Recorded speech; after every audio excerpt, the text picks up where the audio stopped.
Welcome to Ideas for Tomorrow. And now, Cleveland Clinic CEO and President, Dr. Toby Cosgrove. Well, good afternoon. That's better. Well, welcome for Ideas for Tomorrow. Our goal really is to bring you speakers who lead major change in our world. And no one meets this description better than our guest today. Eric Schmidt is executive chairman of Google. Jonathan Rosenberg is advisor to Google's founder, and then CEO Larry Page. As top executives at Google, they have led an unprecedented creativity and growth. In different ways, they revolutionized the life of the mind and made Google the single essential tool for modern life. Eric Schmidt grew up in Washington, D.C., and raised in Blacksburg, Virginia, and earned degrees at Princeton and UC Berkeley. An accomplished software engineer, he worked his way up through the industry and emerged as CEO of Novell in 1997. His success caught the eyes of the Google founders Larry Page and Sergey Brin. They brought him to Google as CEO in 2001. Eric guided the company's rapid growth. He pushed expansion into new product areas. He fostered a culture of creativity and innovation that became a model for the 21st century business. He helped make working at Google the holy grail of employment. Today, as executive chairman, he continues to spread Google's network of influence worldwide. He and his wife, Wendy, support initiatives to promote wiser use of natural resources. They made a major gift to help Governor's Island and New York Harbor into a park with sweeping views. They acquired Peter B. Lewis's motor yacht, the Lone Ranger, and turned it into a research vessel to measure human impact on the oceans. Among his many activities, Eric is chairman of the New America Foundation, a member of the President's Council of Advisors on Science. He is on the board of Princeton University, where he endowed Transformation of Technology Fund. Jonathan Rosenberg joined Google as part of Eric's leadership team. He earned his MBA at the University of Chicago and worked at Apple and at the search engine Excite. At Google, he acquired, led, or grew many of the company's signature products, including YouTube, Google Product Search, Google Maps, Google Books, and Chrome. In 2013, Eric wrote The New Digital Age, Transforming Nations, Businesses, and Our Lives. In the last several days, Eric and Jonathan released a new book entitled How Google Works. Fortune magazine called it an inside look at the world's most desired employer. Please watch this video to learn a little bit more about what the two of them have accomplished. In the decade and a half since its inception, Google has become synonymous with information and innovation. It has, without a doubt, permeated our culture. Google. You got us a job at Google? I'm doing an exclusive Google interview. Mrs. Obama, welcome to Google+. Thank you, Kelly. You've all heard of Google Glass, the computer glasses? I love Google. Oh. Changing the way we navigate, translate, and experience the world. But during the new millennium, Google was a Silicon Valley startup struggling to handle overwhelming growth until Eric Schmidt and Jonathan Rosenberg joined the company. Their combined expertise and leadership would help transform Google into the global brand leader it is today. Even before joining Google, Eric Schmidt was a powerful executive in the technology world. He led the development of Java while at Sun Microsystems and revived a struggling software and services company as the CEO of Novell. Eric was able to come in and create a future for Novell around managing information about networks on top of the internet. During Jonathan Rosenberg's pre-Google career, he worked with some of the most innovative product development teams of the internet's early era. He was the founding member of Excite at Home's product group and managed the eWorld product line for Apple. So what led these two seasoned executives to Google? For Eric Schmidt, It was a meeting in 2001 with two young entrepreneurs named Sergey Brin and Larry Page that would intrigue and inspire him to join as CEO. The next year, Jonathan Rosenberg came on board as Vice President of Product Management. For both, it would be a decision that would change their lives and the face of computing forever. Under Eric Schmidt's tenure as CEO, the company launched Google News, Google Maps, Google Earth, Google Docs. It acquired YouTube. It established Gmail. It launched Google Street View and Google Chrome. The list is long when it comes to Google achievements, but it's what goes on inside the Googleplex that has challenged traditional corporate culture. From the morning commute to boardroom meetings and break rooms, everything is different at Google. What you see is a culture where people feel that they can build things, that they can actually accomplish what they want. And ultimately, people stay in companies because they can achieve something. In their new book, How Google Works, Eric Schmidt and Jonathan Rosenberg provide insight into this unique way of doing things. There is no such thing as too much communication. When you think you've communicated something too much, you're probably just beginning to get through. From the early incarnations of the internet to the phenomenon that is Google today, Eric Schmidt and Jonathan Rosenberg have spent their careers on the front lines of a technological explosion.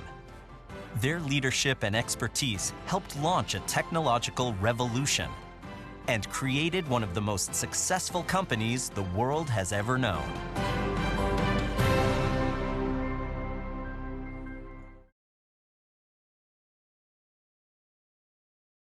Please welcome Eric Schmidt and Jonathan Rosenberg.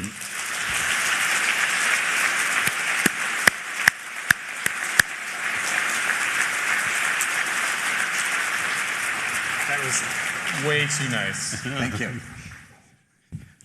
I could watch that again. Well, we can. I'd rather talk about your success over the last decade running the Cleveland Clinic. Well, thanks. We're not going to talk about that tonight. Thank you very much. Well, it looks like it's you're on the hot really, spot tonight. really, I'm really sorry. well, Toby. You're the largest employer in Ohio. Well, it's amazing, isn't it? And you've managed to fund all this from operations. You're going to change education for doctors, the expansion of the impact on the Midwest. And now you're global. And we do Windows. And you're googly. You do things free. Free is a good price. We do that. Here they all are. They're all here for free. Yeah. Well, listen, I want you to know that I can see I got a control problem here today. This is not like the operating room. I've known you for a decade, and I've known him for 13. Yeah, okay. By the way, one more compliment. We were observing that we're in the medical community, and the great thing about doctors is that they start on time and they own the outcome. Well, right? Right. So for those of you, I mean, it's actually like really hard to do. It's very impressive, all of you. Thank you. I had the nice opportunity to read your book all the way through over this last weekend. And I want to tell you, all of you, if you haven't bought it, this is a plug. This is the advertising that pays for their trip. That it is a very worthwhile read. I sat down and read it straight through one read. And I want to thank you. And I realize that both of you were really seasoned executives. And you came from different organizations. When did you realize that you weren't in Kansas anymore?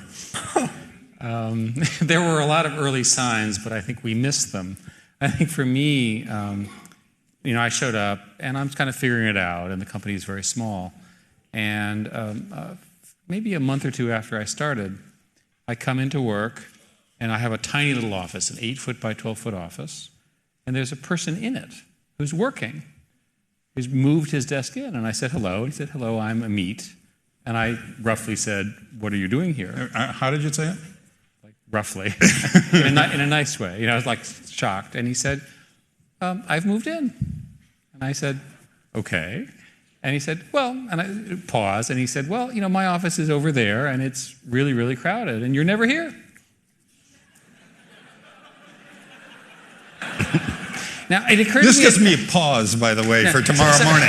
So at this point, I realized that there's no possible thing I can now say. Anything I say is like bad, like get out of my office or who the hell are you or one of those things. So I had no choice but to sit down at my desk next to him.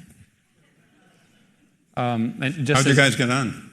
Well, it was interesting that he's an engineer, and so he didn't say anything, and he was programming, and he had his headphones on, so I didn't have to talk to him at all. So about a month later, I'm talking to Omid, 2 months later, I'm talking to Omid, who's running sales. And, and I'm having this conversation, and it's, look, I think the number needs to be higher. And he says, no, it's a stretch goal. We're trying to get to 120, referring to $1 million of revenue. And I said, I'm sure that you can do higher. I mean, I've been looking at the growth rates. And he goes, yeah, we're going to try for 122. I click up the phone, and he takes his headphones off and says, do you need to know the revenue number? I said, I knew you were listening in on all my conversations. I knew it. I knew you were sitting here listening. So it turns out that his job was to model revenue in the analytics department. So I never told anyone, and I just tortured the salespeople because I had the scientist next to me. Right.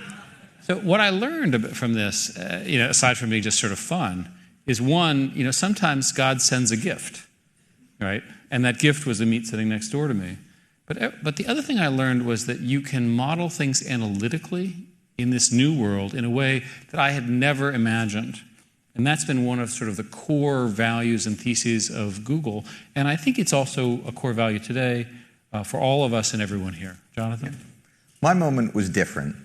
I had actually done a bunch of the things that you put in your nice video up there at eWorld and at Excite at Home, the now defunct Excite at Home, actually. And I developed what I thought was a lot of expertise in product management. That's why I was hired. I was the adult supervision for product management. And traditional product management that you learn in business school is really kind of this very structured gate-based thing where there's concept phases and investigation phases and then development. And at each of these gates, the company releases more money and you move through the product cycle and you increase your investment. And so I thought, well, I'll show them how good I am at this. I'll produce the mother of all product plans and business plans, and I'll give it to Larry. So I did. And it was complete with all of the requisite charts and information, and it looked beautiful, and it had great vision. And I hand it to Larry, and he gets to like the third page. And he just looks at me and sort of very quietly says, no. And I'm like, Larry, this is how we do product planning. And he says, when did you ever develop a product this way where the engineers put features into the product that weren't in that plan? Well, I guess never. He says, and that pretty Gantt, you call that a Gantt chart? Is that what it is? I said, yes. He says, when did they ever beat the schedule? And I said, oh, well, they never beat the schedule. He says, well, then why do you even do it? That's stupid. And I was like, oh, well, that's what I do. So he then said, I then asked him what to do. And he said, well, just go sit with the engineers and talk to them about your vision for what we need to accomplish here and work with them. Right after this, I had I managed to put the engineering leadership together, and I sort of gave a summary to the two founders. And Larry said, none of what you just said is true. And I said, how do you know? Sort of an obnoxious back. He said, I've been reading the snippets. And what had happened was that we had organized the company so that each engineer every week would say roughly what they were working on. And the management did not accurately represent to me what the engineers were working on. Interesting. So what did we do? We got rid of every manager in engineering. We called it the disorg. We didn't do a reorg, we did a disorg. And this poor, unfortunate executive who was left had 120 direct reports. It worked very well. It actually wasn't a report that was created by humans. It was just a set of emails that were concatenated. And they were beautiful in their simplicity. All it did was say a few lines for every person, what I did this week, what I'm going to do next week. And if what you were going to do next week was go skiing to Tahoe, it said, gone, skiing in Tahoe. People would know you wouldn't be there. You know, please don't take this down. This is not a good mark. We're trying to give very specific management advice for the Cleveland Clinic. So, Eric, you talked a little bit. I want to read one of your quotes back to you here. You said, a lot of Google interventions come from engineers just screwing around with ideas. And then management would see them and say, boy, that's interesting. Let's add some more engineers. Is that the way you organize the place? It sounds to me like you might have organized it a little bit more, and this might have been just a tad of understatement about what happens. Well, first place, we want to distinguish between the marketing and the reality a little bit. One of the things that we did early on was we put in a normal management, for example, for the finances.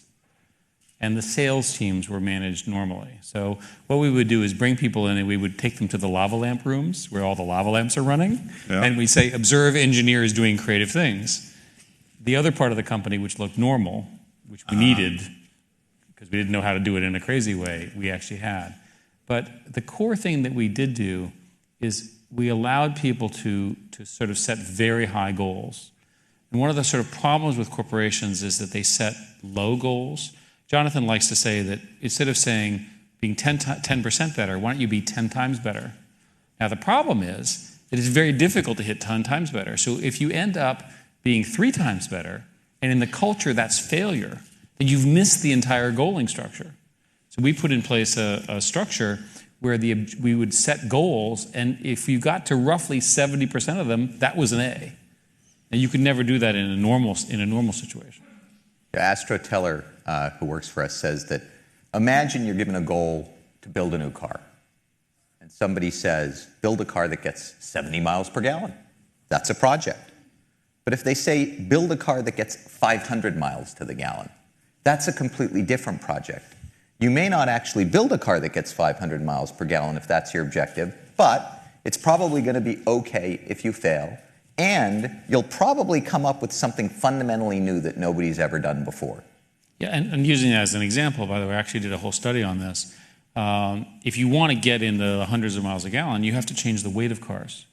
And the only way to change the weight of cars is to invent completely new materials. Right? So again, it leads to a completely different conversation than you would have by saying, hey, let's just make the engine more efficient. But by the way, there really is a lot of examples where management isn't dictating what goes on at Google. And the reason is that today, it's fundamentally much easier for engineers to prototype and to build demos. Mm-hmm. So it really is the case that the dynamic is often we get into a room, an engineer's excited about something, he or she created a prototype, they've showed it to their peers, and people are excited about it. That's a much more common way for something to evolve at Google, as opposed to someone like Eric or me having an idea and telling somebody to work on it. And for many, many years, the way the company worked is we would have these sessions on Tuesdays where which were called Google Product Strategy meetings, where anybody could bring their ideas.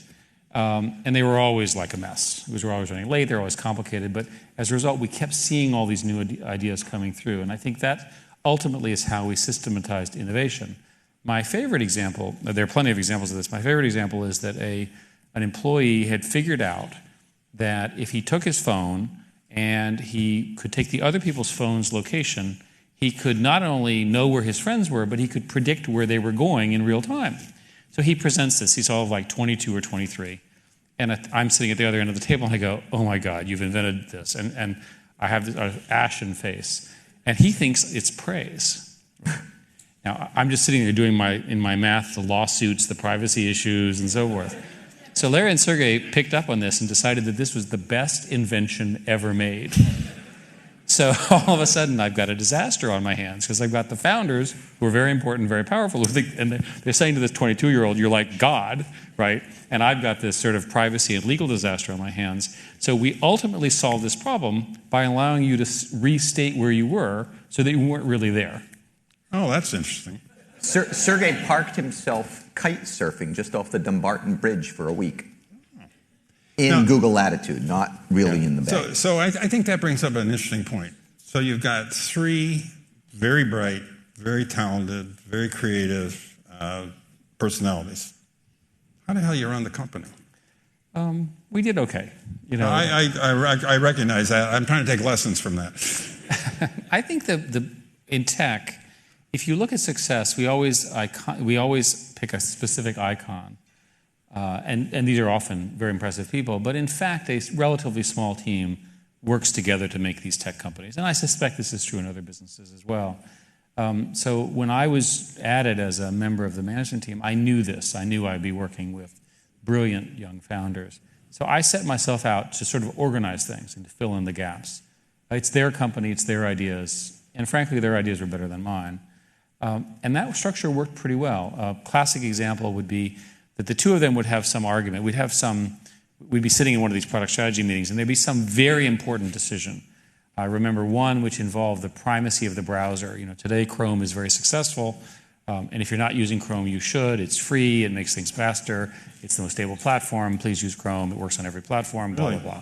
Who does it? It's a free product from Google. Oh. Chrome.google.com. If you're not using Chrome, Toby, and if I am. Okay, good. Just saying. And do you care about safety and security? You should be using, in the medical world, you guys should all be using Chrome. Well, but I digress. You digress. So we're having this debate, and it's a fundamental strategic disagreement between Larry and Sergey and myself. So I, at that point, kicked everyone else out of the room and said, and then we continued our argument, and then I said, look, guys, we do not agree, so by tomorrow at noon, I want you, the two of you, to make a decision, and I'll agree with whichever one you agree. In other words, I give up. You two fight it out, which is usually the best answer, right? So at noon, I show up in their office, and they've come up with a completely new approach that was much better than the one the day before. And so what I learned was sometimes in these organizations, if you sort of get the right people in the room and you just have it out, does this make any sense? And you push people hard, you get exceptional ideas. And there are plenty of examples like that. I think you make a really good point in the book when you talk about how you lead meetings and how you have discussions. Do you want to expand on? Sure. Well, we have our list of 10 ways to run a meeting. And what we've discovered is most of what people like in the book are the rules, right? 10 ways to run a meeting, 10 ways to do your email. No, that wasn't that.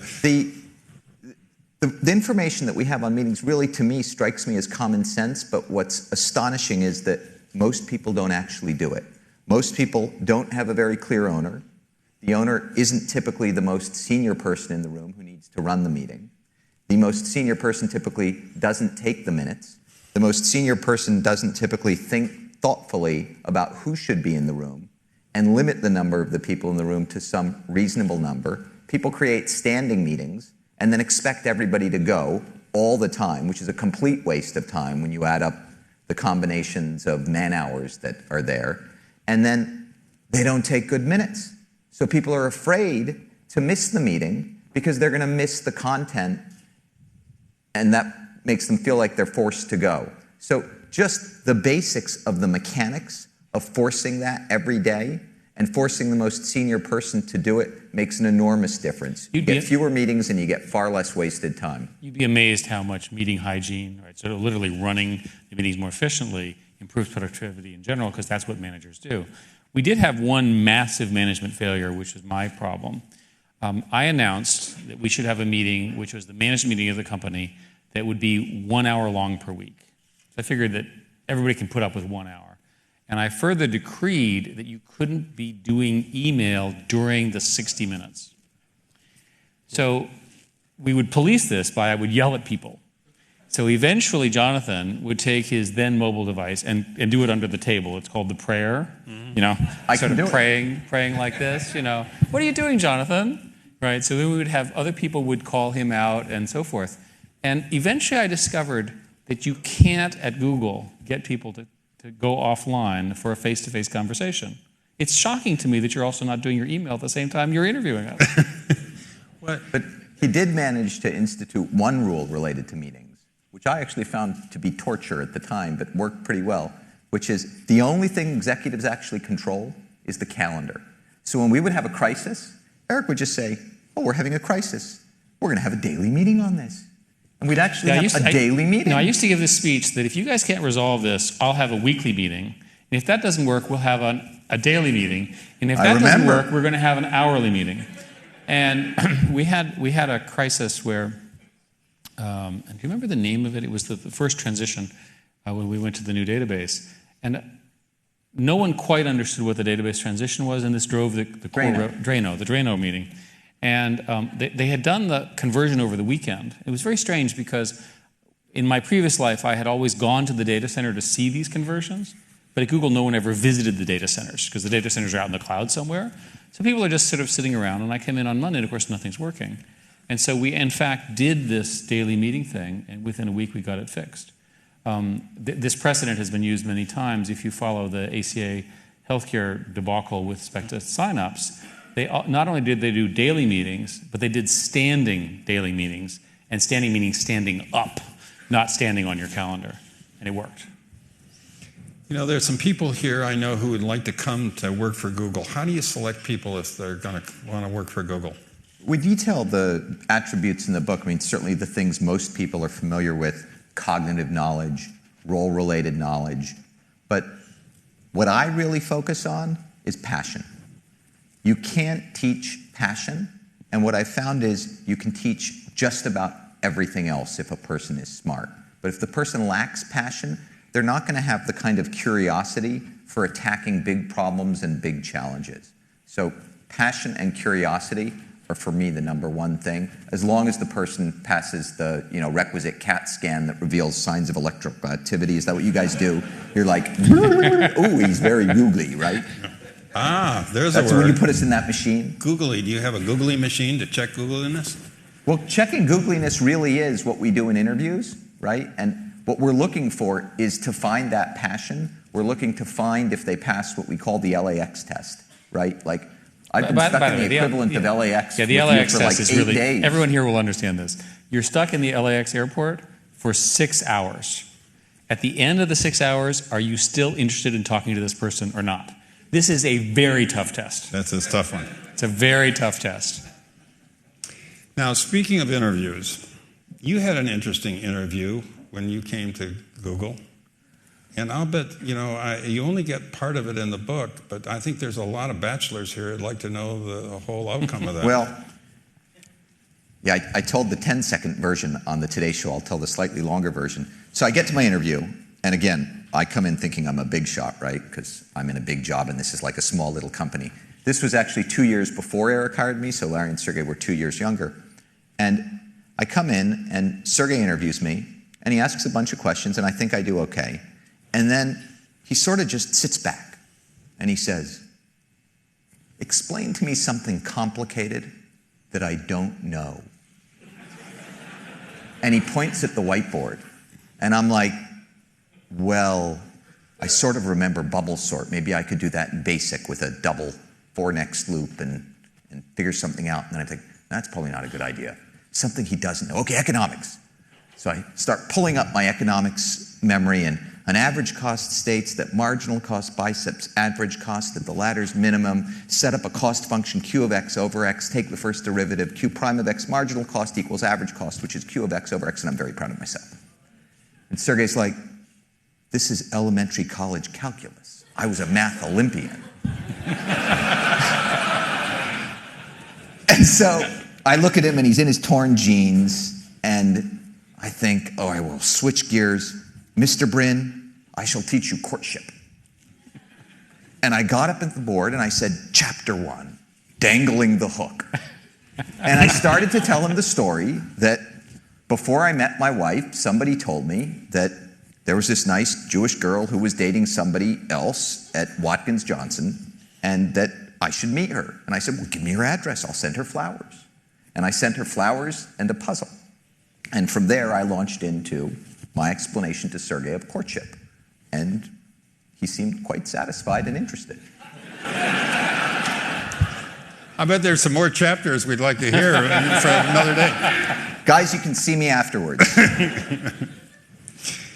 So, back to the people, the type of people that you hire. You refer to them as smart creatives. And you sort them through. But not just on googliness, but, how many do you have a year? How many applicants? Laszlo has a book coming out called Work Rules, but it's It was 50,000 per something. It's at least 1,000 per job. I mean, it's 1,000 per job. Yeah, it's at least. We have an enormous inflow, and the good news is we use computers to do the initial weeding. And how many meetings interviews does a person go through? Well, we had this unfortunate case of this gentleman that we interviewed 16 times. And must have been a big job. No, it wasn't. And I think we rejected him. And at the end of the 16th time, the consensus was to reject him, which I thought was like seriously cruel. And so I asked... How did he feel about that? I was careful not to call him. It was just a serious error on our part. And so I asked Jonathan and Laszlo to kind of figure out the math. And it turns out that you can probabilistically compute whether somebody's going to be successful at Google or not with 5 interviews. Really? And so we initially set the rule at 8, which is a random number that I made, which was half of 16. And now we've actually proved that it's 5. So it turns out that if you do recruiting right, you can do it very efficiently.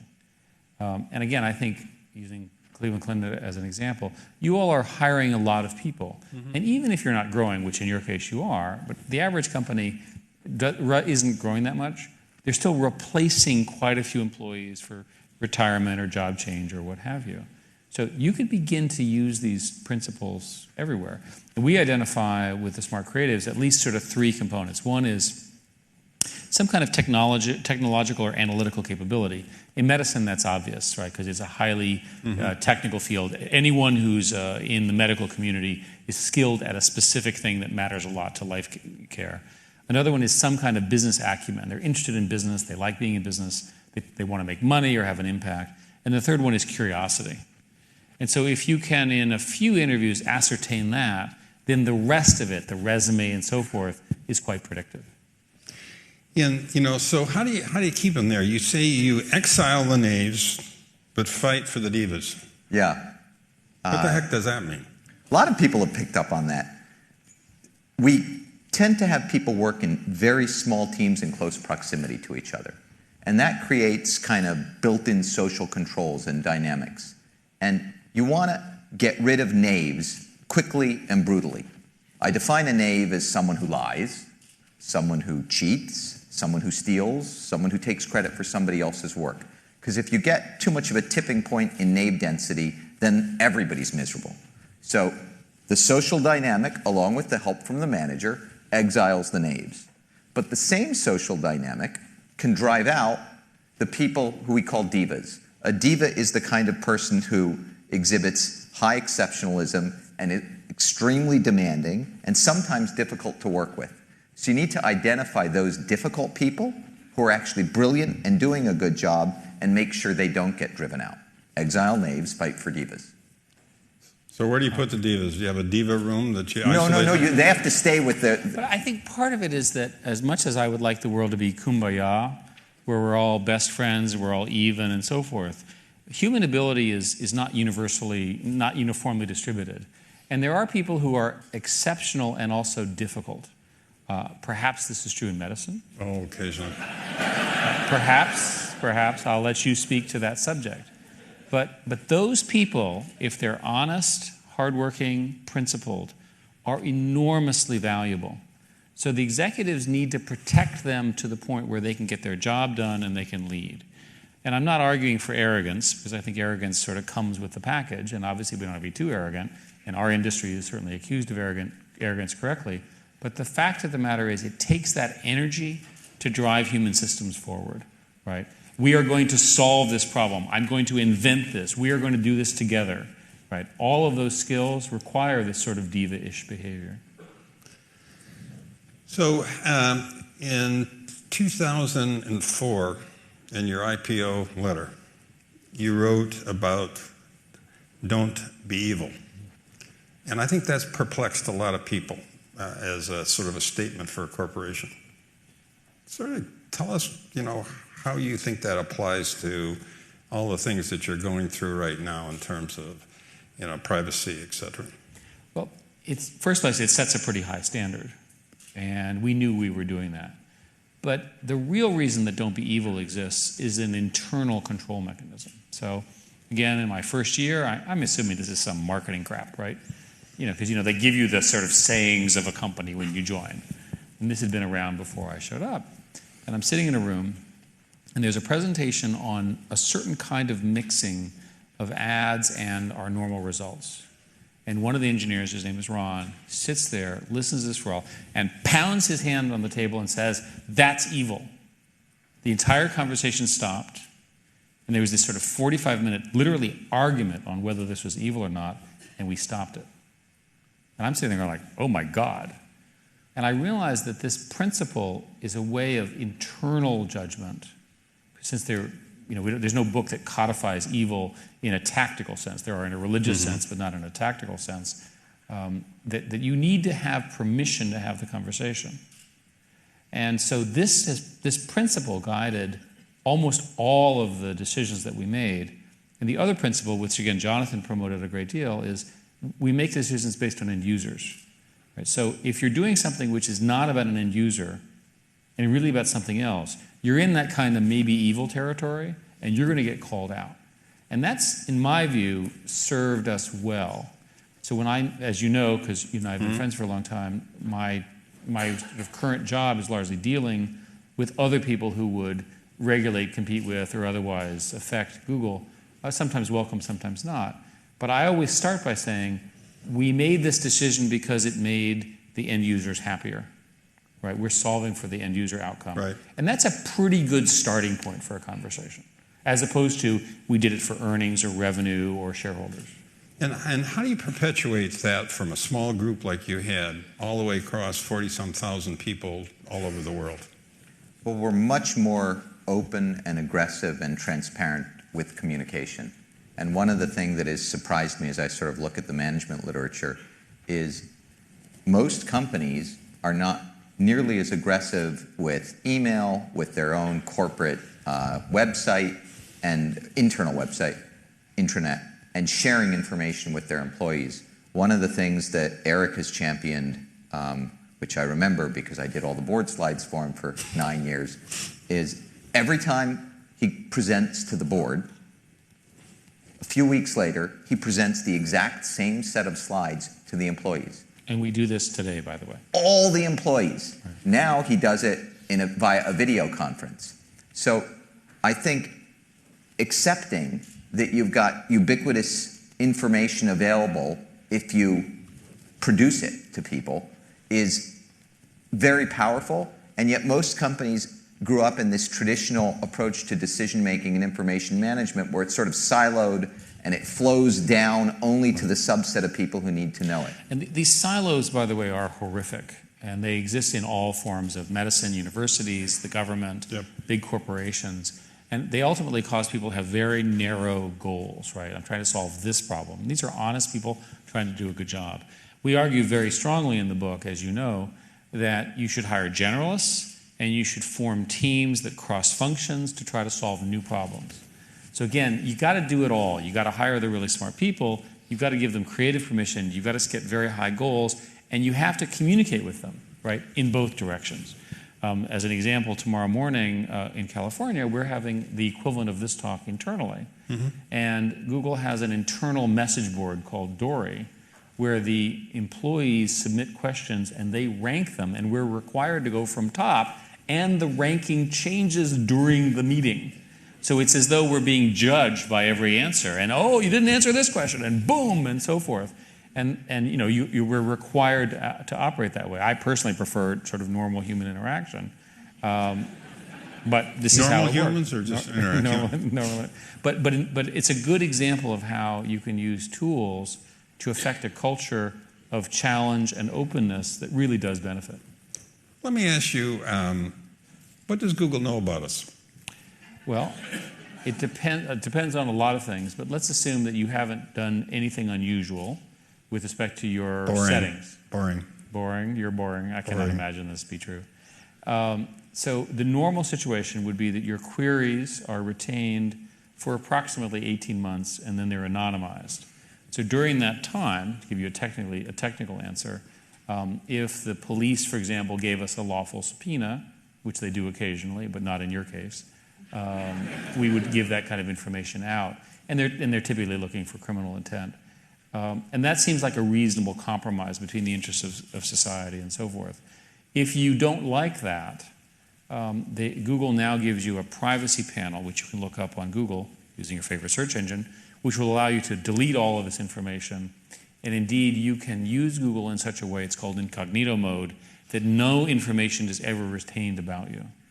So what we tried to do with this privacy concern is we tried to say our default is a reasonable compromise, and most people are very law-abiding and mean well and so forth. But if you have some special concern over this, we give you the tools to decide where you are. And what about the right to be forgotten? Well, as you know, I spent much of my summer working on this. In June, we lost a court case in Spain, which went to the Luxembourg, the equivalent of Europe's Supreme Court. And that Supreme Court in June ruled that Google was required to do the following, and this is the law. If you're not a public figure, and if the information is not of material public interest, and if you submit a request to Google, Google is required to review that request, and if it meets those criteria, remove it from Google. Pretty interesting.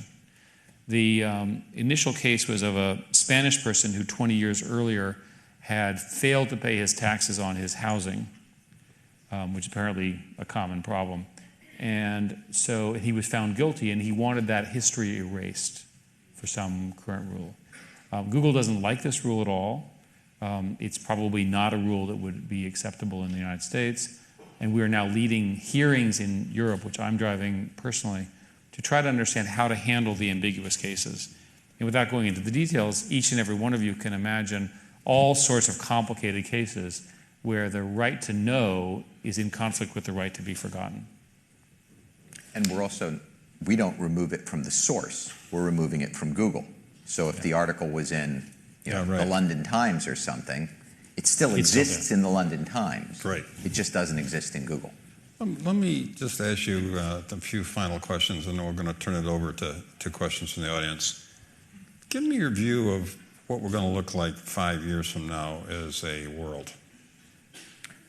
I think fundamentally the biggest change is going to be that if you look at the rates of adoption of phones, we've got 2.5 billion additional people who are going to get access to smartphones. And when you think about what that means for them relative to what it meant for us, many of these people in the developed world don't have access to a library. They don't get a newspaper. They don't know how their government operates. They don't know about crop rotation. They don't have directions to build a well. They can't send their doctor, they don't have a doctor, but they can't send a doctor a picture when they have some type of problem and get help. So I think fundamentally the biggest thing that's going to happen is those people are going to come online. It's going to completely transform their lives, and they're also going to join the online medium and participate in discussions online with all of us. I think one of the biggest things in the developed world will be the transformation of medicine from the non-invasive monitoring technologies that are being developed to be connected to phones. The Cleveland Clinic has been doing a number of activities in there. You've participated in them. Some of your teams have as well. It goes something like this. Your phone is highly personal. This is obviously opt-in, HIPAA compliant, with your permission, all that kind of stuff. But the non-invasive monitoring, transdermal patches, Wi-Fi out the condition of certain blood situations, et cetera. Literally your phone, the theory is the phone will call the doctor, and the phone will text you and say, you're about to die, go to the hospital. And it'll call the hospital and say, he's coming, and he's coming in 10 minutes because I scared the crap out of him, right? And that whole cycle, right, in all sorts of variants will really change the way patient care works here. But there's more. It's probable that your use of a phone and so forth might be an early detector of Alzheimer's. There is some evidence that changes in personal patterns and phone use might be used, for example, to alert a psychiatrist that somebody was depressed and so forth and so on. The app that I want is, how's my mom doing? And older people tend to be an established pattern. When a pattern changes, right? I want an alert of call your mom, which is probably do it randomly anyway. But you see what I'm saying is that this notion of knowing what's going on with the patient when the patient is healthy, and then the alerts as things change, will change medicine forever. It's subtle, but if you imagine as a doctor, a patient comes in and sees you, and you just have one data point, that moment in time. But if you go back to some of these examples, the psychologist who, with the permission of the parents and everything, has access to a teenager who might be at risk in some ways phone. They're making fewer calls. They're not getting up in the morning. They're not leaving the house. They're not returning their texts. That's enormously powerful information, far greater than what the psychologist is going to get when they ask the teenager, so how you doing? And the kid sits there or gives, a one-syllable answer. So let me ask you guys sort of a personal question. What's next? What are you going to be doing 5 years from now? Well, I think we're going to be doing the same thing. We've been working on the same book tour. We've been doing the same thing. Book tour number 2. I think we've been doing this for about 20 years in one way or the other. The promise of these platforms and the connectivity of the world and its impact is what I've chosen to do in my life. I'm enormously proud of the impact that we've had by building these networks and getting the world together. The good news and the bad news is we now know what's going on, right? And I'm a fundamental believer that human society is good, that the right voices will appear, that we will address the challenges that we have always been there, but now we know about through good governance, good conversations, and better technology. Hanging out with Eric has worked for me. If he's hanging out for the next 5 to 10 years, I'll hang out with him. Well, we're really pleased that you've done what you've done, and let's turn it out to the audience. Let's start over here. So I have a question as it relates to culture. So I think Google has set the bar for creating a culture where people want to come and work. You have to turn people away. I don't think that's very common for most, especially older, more established institutions. Do you have some common practical recommendations where they can start to shift, but probably will never be able to be a Google? But how can they attract kind of the millennials and the upcoming generations that really are looking for more, right, and maybe don't have the budget that Google does? Well, I don't think it's necessarily just about budget. I don't think people are as attracted as much by the cafeterias and the masseuses and some of those things as were portrayed in the news. I think you can give young people bigger, more exciting opportunities to do. But if you don't have the money to invest in those things, the simplest thing you can do is tell the young people you're going to listen to them and then run the company that way, right? They understand the online medium. They understand the power of mobile phones. They understand the power of the cloud. So the number one thing I would do is hire these young people, bring them into these meetings, and then encourage them to participate and listen to them and share all of the management information with them. I was in a sales meeting with the executives of Best Buy, sort of a very big Google partner. And so we have the CEO and all the VPs, myself, all the VPs. And, I'm sort of doing my usual, we're wonderful and you are too kind of a sales pitch. And there's a question, and a very young woman sitting at the end of the table answers it. And all of a sudden I realized that I was once again violating my own rule. The smartest person in the room was this young 25-ish woman who had studied the industry, understood the business, understood exactly what to do, right? And we were about to ignore her, right? And by the way, thank goodness we then let her talk. The deal was done, hugely successful, right? That story needs to be true in wherever you work as well. Over here.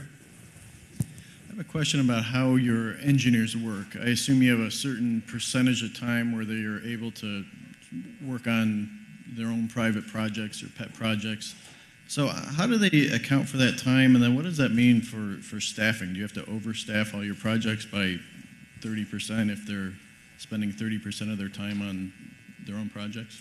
Well, the engineering managers are cognizant of the fact that all of the engineers are allowed to do 20% time. So that is taken into account. We should define that for the audience. So 20% time is basically the opportunity for an engineer, any Googler, to spend 20% of their time on any project of their choosing. And there are a couple reasons that we love to do that. One, again, is this notion that it is very easy to prototype today. And so what you do is you get kind of a Darwinian process where one engineer prototypes something and shows his or her friends, and then other people join. And that's actually a very powerful signal, more powerful than management's reaction to seeing a demo. And I think the second thing is that 20% time is really freedom from an imperial manager.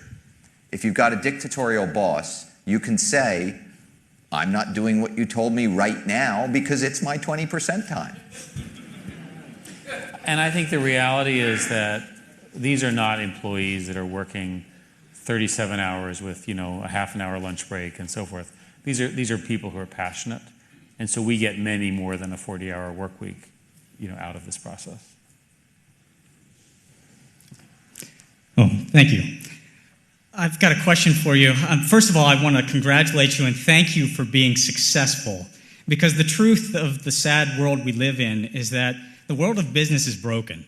The way that we're operating in many different cases around the world is just absolutely abysmal. And what you've done with enabling people to be creative and actually achieve something far greater, they're able to give more than their hearts, their souls, their hands, everything. What can we do? This is true engagement. What can we do to enable this message to go further, faster, and really change the way our world operates? Wow. Well, thank you for helping promote our book. I think part of our, part of the reason we wrote the book, and we've been criticized for writing our secrets, but I think, part of Google's mission is to make the world a better place. Sounds like we agree on this. And I think the more that people can figure out that the kind of things we're talking about are good for shareholders. Right? So Jonathan talks about this a lot. In a world where all of the constraints are away, when the distribution is easy, when brands are easily replaced and so forth, the only thing you're left with are the creative people who invent new products and change the world. That's the only way you're going to increase shareholder value. So these arguments apply for pretty much any business on a go-forward basis. What's interesting, if you go back to our founders letter, we said 10 years ago almost all of these basic principles that we espouse about what you should do from a management perspective and how you should run a business in that document. And it was widely criticized. And I think it's interesting if businesses go back and read that document again today, it actually just tells the truth about what we do, right? Focus on the user, focus on the long run, and make decisions with data. So I think it's true of any human organization that courage matters. And an awful lot of organizations, I hope not here, and I'm sure not here, but traditional businesses are very short-term focused. And we spend a fair amount of time in the book talking about a 5-year plan.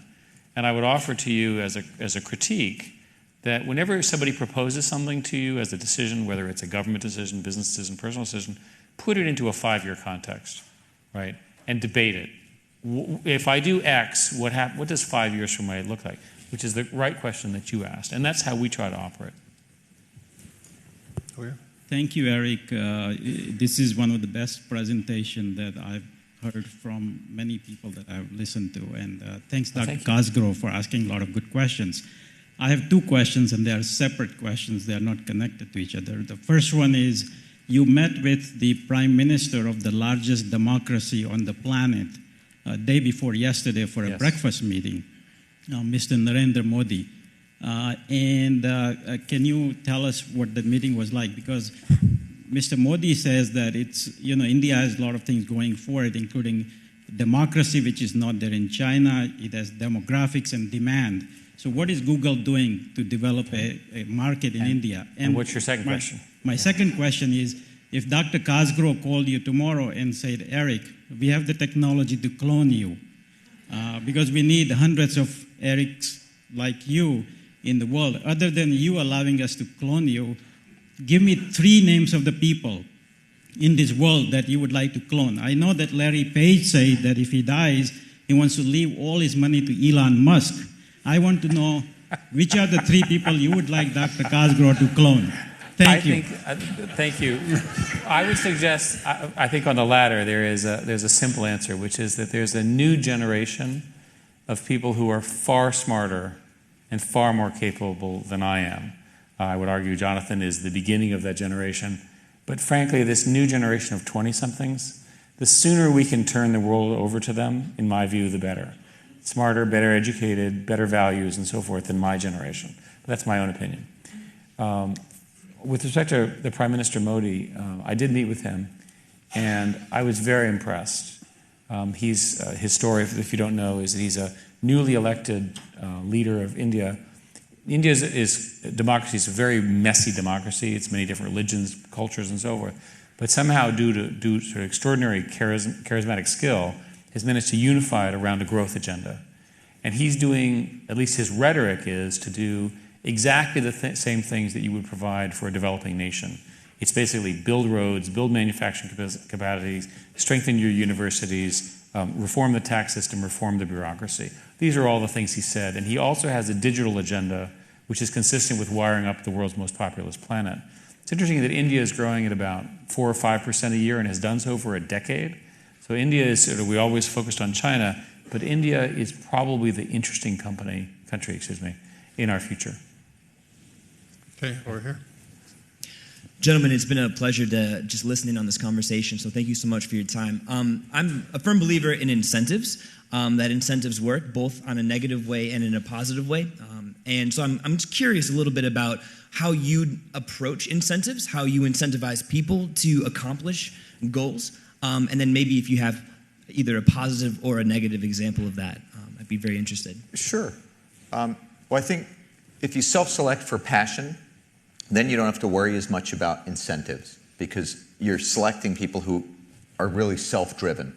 I think the kind of mistakes that I've seen us make with respect to incentives are giving people very narrow project-based goals because they then pander to those very specific goals. I think it's much better to establish a reputation that from a subjective standpoint, your performance systems work, the manner in which you evaluate employees works, and the people who do a great job are going to be rewarded for it over the long run. And that gets you out of the dynamic where you're constantly saying, well, I'm going to pay you if you finish this project on time or that project on time. The other reason I really dislike that dynamic is it's often the case that creativity comes during the development phase of a product. And if people are focused on a very narrow schedule-related goal, they're not going to take the time to put some additional features in that might improve the project by 5 times or 10 times. Go ahead. Well, listen, I want to thank Eric and Jonathan, who've been absolutely fabulous and had a great book and a great conversation with him, and thank you very much. Congratulations to you, Toby. Thank you all. Hang on just a minute.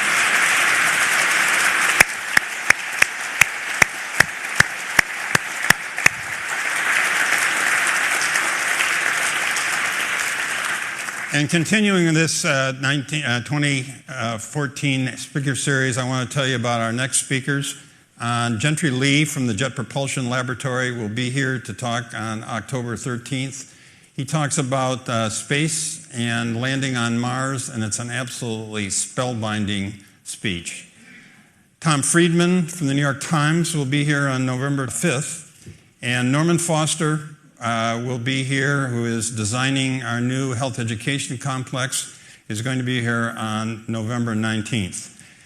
One special event that we're going to have is we're going to have on Veterans Day a film on the last days of Vietnam. This is a really very unusual and very riveting story about the evacuation in the last days of Vietnam and evacuating people from Saigon. So I invite you all to attend these, and once again, I want to thank both of you for an absolutely terrific hour.